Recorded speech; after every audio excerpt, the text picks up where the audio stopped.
This is your boy, Young Roc Thorough, and you are watching A King, His Crown, and His Earth's podcast. And I'm your host, Young Roc.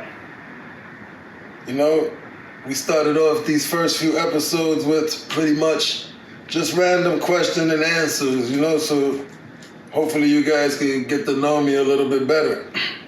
So today's topic is totally, kind of new to me. I heard about it just an hour ago. And I think the topic is my company name and Instagram handle, About That Life, bullies. Exactly. Well, first we're going to tackle About That Life, and then we'll get to the bullies. Okay. So first, what does About That Life, BDL, stand for and mean to you personally? Well, being about that life, a lot of people would generically take it as some fake street term that makes you tough. And that's not where I'm coming from at all. I'm coming from more of a perspective of whatever you choose to do in life, whatever walk you decide to take in life, be about that life about. Meaning, be totally serious about, Don't be in the way playing games with it. You understand me? Because there's somebody who's going to be dead serious about it, whether it's your school, be all the way about that life. Whether it's your sports, athletes, be all the way about that life. Whether you're in the gym, be all the way about that life. Don't be a guy who half-assed it. You understand what I'm saying? If you're in the streets, you better be all the way about that life. You understand me? And so on and so on. Being about that life. Being all the way in. Can you give some mainstream examples, or everyday examples of who or what you absolutely do consider to get the BDL stamp of approval? Being about that life. Like I said, somebody in the gym who's really consistent, really, you understand me, not making excuses, the Kobe syndrome, you know what I mean? You could take it to that extreme. The Floyd Mayweathers, even though I met him twice and he's an asshole, but that's another story. Just being all in and not wanting to turn back. Like yourself, okay. And usually when I dive into, I try to have that much, with that kind of energy invested in it. Case in point. So who or what would not get the BDL stamp of approval? What are some examples of that? Lazy guy, the guy who works out once, twice a month and can't seem to get any consistency going on. And, will tell you everybody else how to go about it and talk and try to walk like an expert in the field. It could be music. Somebody whose music sucks and he doesn't put enough work in is the reason why his music sucks. The fake it till you make it type. Not about that life. Just getting off the stoop and jumping into as far as the streets go and acting super tough and super thorough. You could be a street person trying to do the square thing and not be about that square life, and your street tendencies display itself more than they don't, or your square ones. They don't really help you out. So, not being about that life, but it's just not really in you. So what certifies you as BDL and as someone who can give that stamp of approval to others? Good fucking question. Excuse my French. I just been through a lot in life, and I've seen some stuff that literally people can't believe when I tell them I've endured, you know what I mean? And it's caused me to have a third eye open to a lot of things. And when I speak of how I handle the situations, or people see how I handle those situations, I've been told that 90 or a large percentage of people would have handled those situations a lot differently. More on the side of not being about that life. Like, for instance, running when a gun was pulled out on them versus me not finding an enemy if I ever been in that experience to run. I feel that's when you get shot in the back, but or me being faced with the rest of my life, you know, behind bars for something I didn't do and not acting weird in that situation, you understand me? Only coming out of those situations or passing those situations with flying colors, you understand what I'm talking about? So I think that, and just being a natural badass, like you guys, you know, my third grade teachers, I've always been a badass, you know. You know a badass when you see a badass guy, let's be for real. That's why you guys tuning in, man. Sorry. That's why you guys tuning in, man. My core audience knows. You know, speaking to the original badasses, man. And that's why I'm able to stamp something BDL about that life. You heard, co-sign something, whether it's your music, your post, your outfit, your ride. It ain't dope until I say it's dope, goddammit. It's a phrase that's gotten me far, so yeah, I'm able to stamp stuff about that life, or BDL, or not. Yeah. Understood. All right. So BDL bullies. Why bullies over any other breed? Excuse me.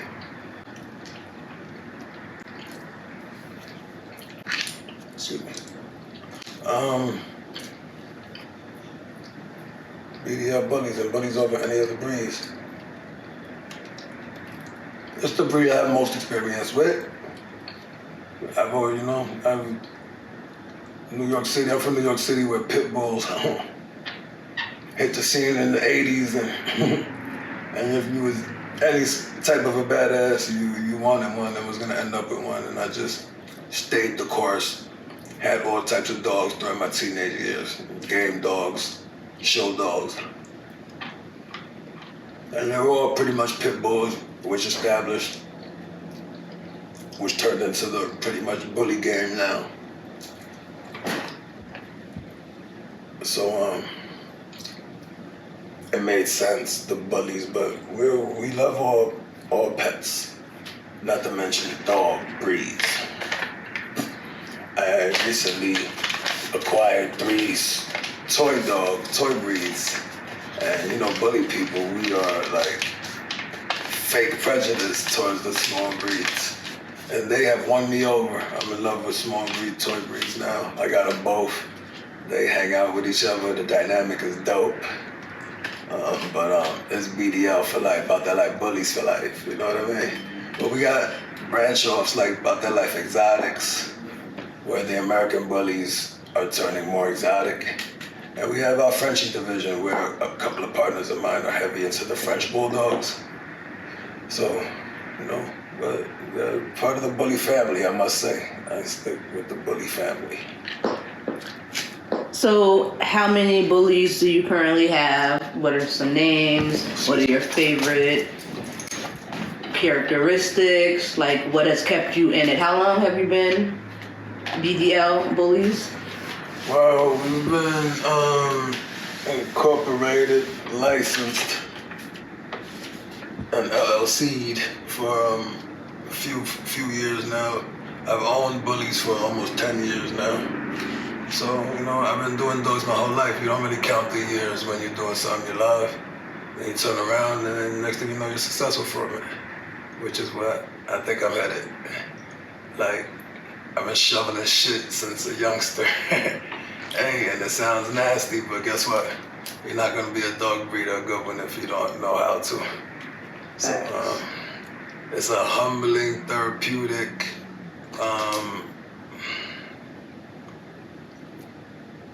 beautiful experience because you gotta really enjoy the process when you're breeding dogs. Is the shoveling of shit therapeutic also, or is that the humbling part? It actually is both. Okay. It's both. It's actually both. The humbling part is what makes it therapeutic. Wow, great clarification. But you hire your kennel guys whenever you get a chance. But you want clean environments for your animals. You will find yourself shoveling some shit. But, Co-sign. exactly. Large breed or small breed. But like I said, you can't get into this business just for the money. A lot of people have tried and realized that that doesn't work. You're gonna have to have natural love for the breed and the lifestyle. So how many bullies do you currently own? Right.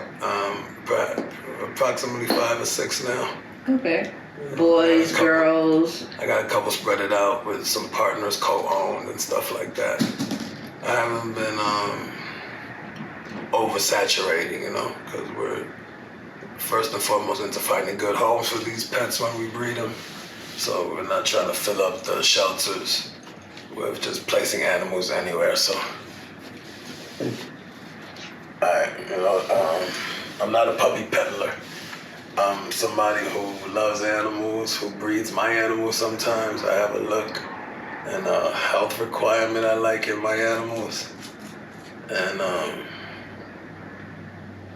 And it shows, I think, in my productions and in the happiness of my customers. So, quality over quantity, guys.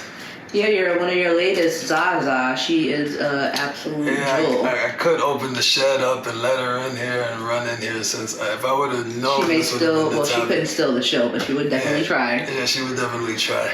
But if I knew this would be the topic, I probably would have been more prepared. But you guys been following me. She's all over my social media and will continue to be. Zaza is one of my latest productions, and I'm very happy with her. We broke everything down nice and compact, and she's a New York City type of dog that's not gonna take up too much space, but it's gonna stop traffic from being just so extreme and so freakish, you know what I mean? And Tom Brady, her brother, another class act. Mr. Personality, a face a mother has to love. No, a personality to match it, I swear. Very animated, very clumsy, but correct at the same time. Nice structural wise, yeah. So the names, what inspired them? What inspires your names for your bullies? It has to be kind of in the moment. Tom Brady was in the moment. I think they just won the Super Bowl that year.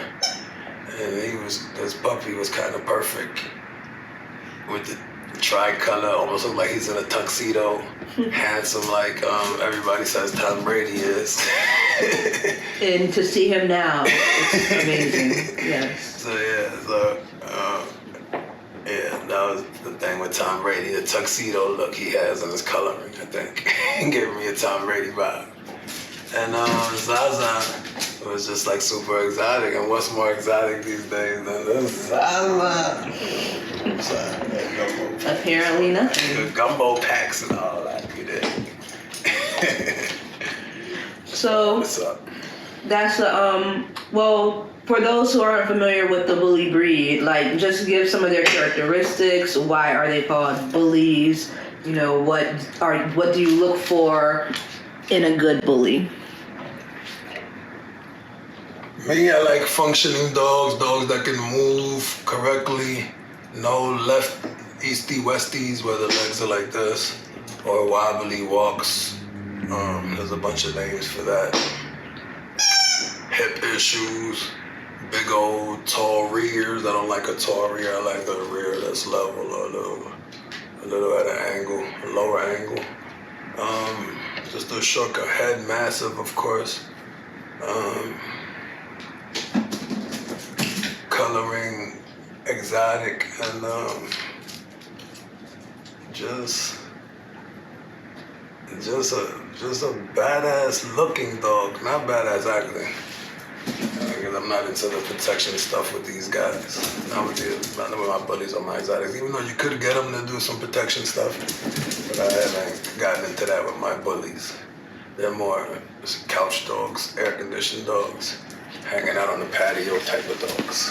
But why are bullies called bullies? Like, what is the bully The to a bully? is for the stockiness, the extremeness.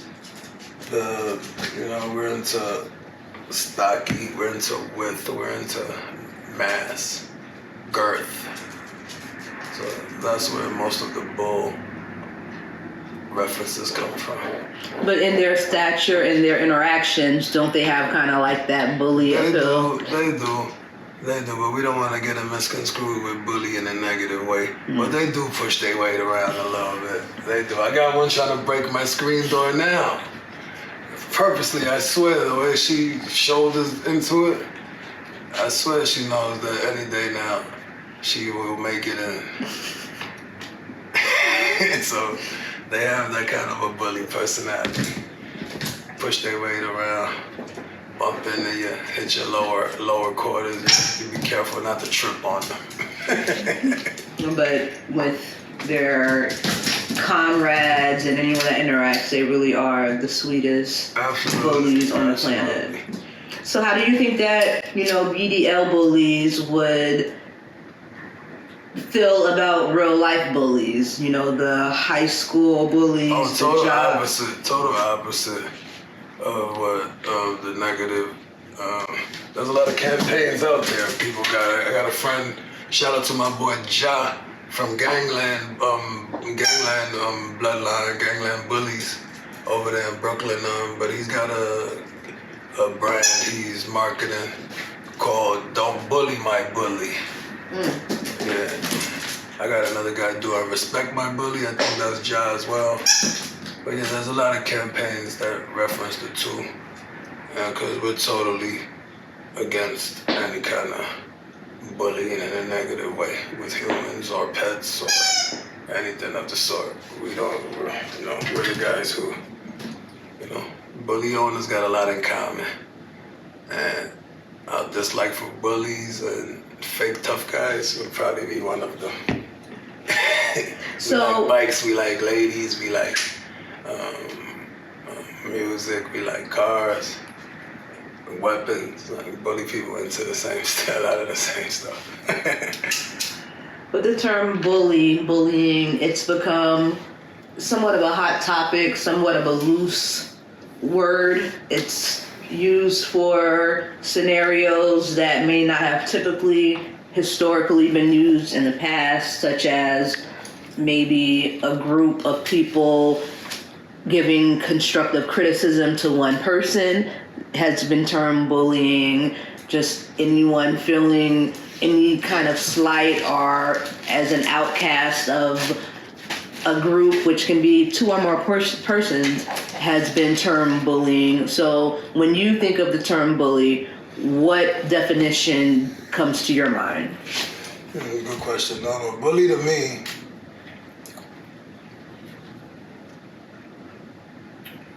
believe it or not, a bully to me would be somebody in an authoritative position like the police pushing their weight around. That's a bully, or a judge, or somebody who knows they wouldn't get away with this. And 99% of the times been in a situation other than the fact that we're in some kind of fake authoritative position. Have you ever been a bully? Have I ever been a bully? Yes, definitely at times.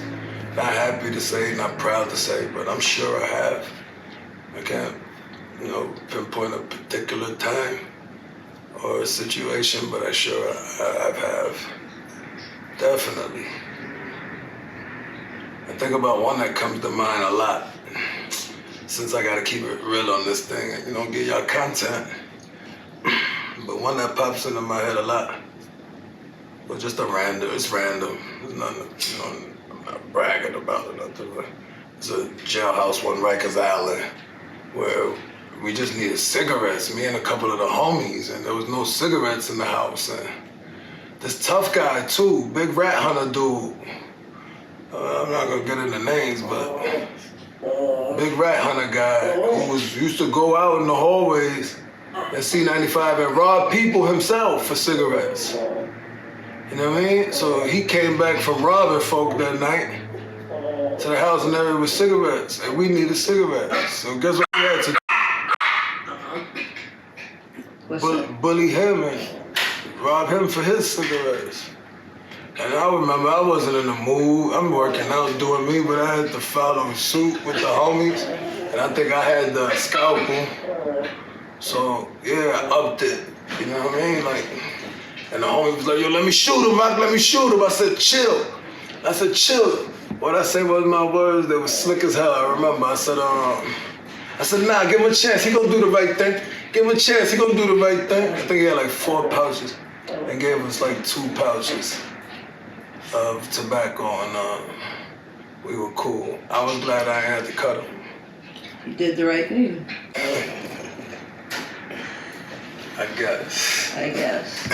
I know there was some bullying somewhere in there.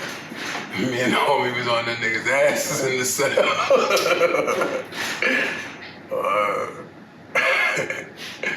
So, if you had 2 lessons to give to those who have been bullied, what 2 jewels could you drop for them today? Oh man, if you're being bullied, pop that motherfucker right in the mouth. Bomb first.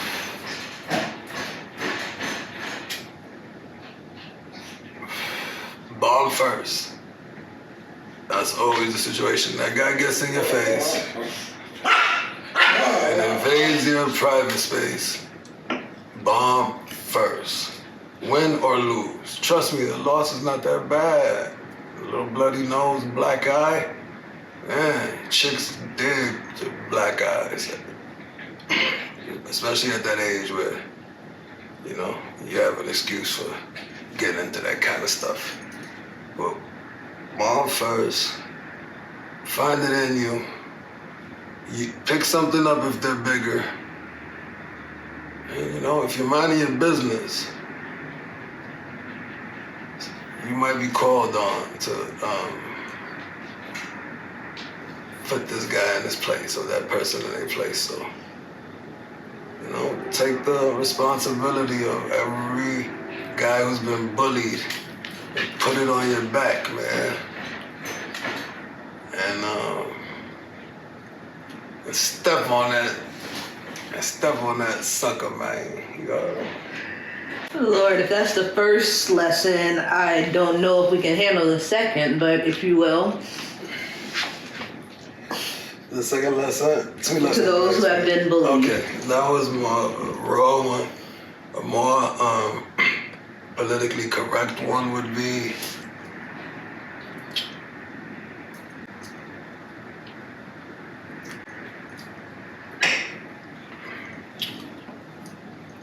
how do you handle what I tell them to do about getting bullied? There's only one way to deal with a bully, I'm sorry. And it's standing up to them, even the ones that bullied me. There was no way around it but standing up to them. That's the only reason I'm here. I stood up to their ass. If in one of those situations in those 3.5 years, I would have wavered, it could have turned out different. The cop out, the 1 year, any of those decisions would change my energy, and I wouldn't have been here. The trick would have worked. I had to stand firm. So it's not even about not backing down. You gotta actually take the initiative to stand up. Yeah, absolutely. Absolutely. Okay, and what one lesson could you offer to the bullies? Get some fucking nuts. You understand me? Stop picking and choosing. Cause that's real. You're the real bitch. You're the real bitch at the end of the day. You're not tough when you know that's what you're doing. Picking herbs and waiting for situations where you have a serious advantage. So get some nuts. Stop being a bitch. And pick somebody you can make sure you get wins off of, and not bothering folks that you know have no wins. What's she doing? Scratching? Well said. You gotta excuse me, y'all. The pets are acting up, making little noises in the background. We're trying to be as Being professional little bullies, as possible. yeah. But when you're live, hey, things happen. Oh, that's out here? That's outside? The dog's outside? No, that's Opie. Oh, okay. The biggest bully of them all. All right, for real. The Pomeranian. Exactly, yes. So, we talked about the bullies. You said you had some toy breeds. Before you sign off, would you like to, just offer any love to the non-bully? Come on, man. Of course I do, man. Y'all gonna be meeting them soon when we start getting the hang of this thing. The dogs will be jumping on couches on my lap or whatever. Probably meet Opie first, because he... BDL. Yeah, that's him we've been dealing with tonight for the most part. But I have a Pomeranian named Opie, King Opie. I have a Shih Tzu named Gemma, the Queen Gemma, and I have Jack, so my Yorkie. And I love them all three, and they hang out with Zatlan, Tom Brady. They're a gang, and they sell for real. Gang. They are gang. For real. So yeah. Shout out to the toy breeds out there. Shout out my groomers who groom my toy breeds. Lavish Pet Boutique as well as the Bully Boutique. You understand me? And yeah, we're gonna get into all of that. I'm gonna be having a black business segment, where you'll meet some of my friends who are business owners doing their thing. I'm gonna have a music segment. Up and coming artists will get they love, you understand me? I'm gonna have a politics session where we talk politics, and a few other little sessions I came out. A players night, you understand me? Where we talk about, relationships, opposite sex, and all that kind of situation. Yeah, I got some ideas brewing, man. So stick with us, man. We just getting started. Well, there's plenty ahead, plenty to come. So until then, sign off, King. All right. Thanks for bearing with us today. We're a little rough around the edges still. I guess my attire fits the way things went today. I'm usually more sharp, you understand me? But we're gonna mix it up for y'all, man, and give it to y'all as raw as possible. But I'm young Roc Thorough, and I'm signing out from a king, his crown, and his Earth podcast, man. I'll check y'all out next time. 1.